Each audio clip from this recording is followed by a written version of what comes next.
হ্যাঁ দোস্ত। কিরে কই তুই? আর আমি তো ওটা রাস্তায় বেড়া। আমি ওয়েট করতেছি দাদাই। আচ্ছা তুই 5টা মিনিট দাঁড়া, আমি 10 মিনিটের মধ্যে আসতেছি।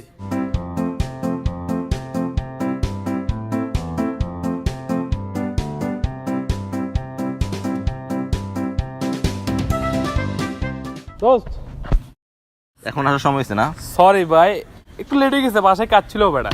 তুই না রাস্তায়? আরে আর চল না বেড়া, চল চল চল।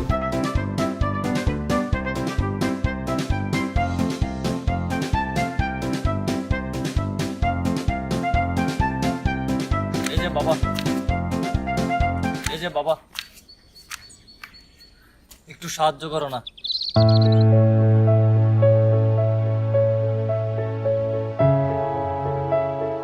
আমার মোবাইলটাতে কি সমস্যা একটু দেখো না।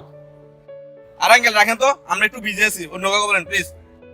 আরে দোস্ত একটু দাঁড়া না, কি সমস্যা হচ্ছে একটু দেখি। আচ্ছা আপনি আমাকে দেন তো দেখি কি সমস্যা হচ্ছে একটু দেখি। এই যে বাবার নাম।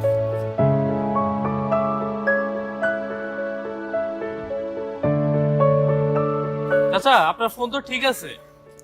বাবা, কল আসেও না, কল যায়ও না।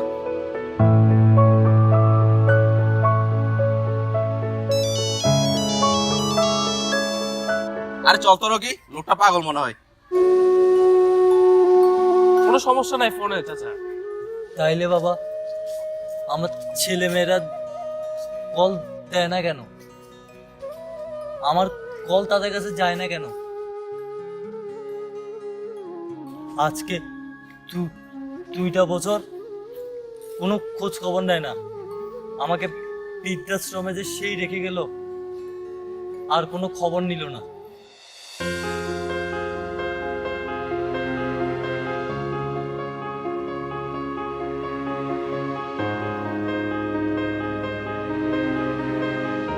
আরে চাচা আপনি এখানে? সারাটা দিন আপনারা খুঁজতে খুঁজতে শেষ। আমাদের কি আর কোনো কাজ নাই? বৃদ্ধাশ্রমে তো আরো লোক আছে,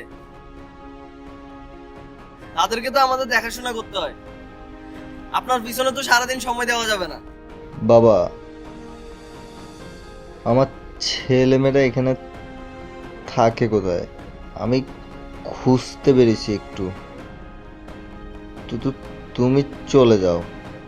আমি অনেক দিন ধরে ওদের সাথে দেখা সাক্ষাৎ হয় না, ওদের সাথে একটু দেখা সাক্ষাৎ করে আমি চলে আসব। তুমি চলে যাও। মনটা খুব জ্বলে ওদেরকে দেখতে বাবা, একটু দেখার জন্য বের হয়েছিলাম। আরে কাকা চলেন, আপনার ছেলেরা এখানে নাই। আরে আসেন। বাবা একটু, আমি একটু তাদের। না না না না, আরে আরে আপনার ছেলেরা এখানে থাকেই না, আপনি কোত্থেকে ওদের সাথে দেখা করবো? আসেন আসেন।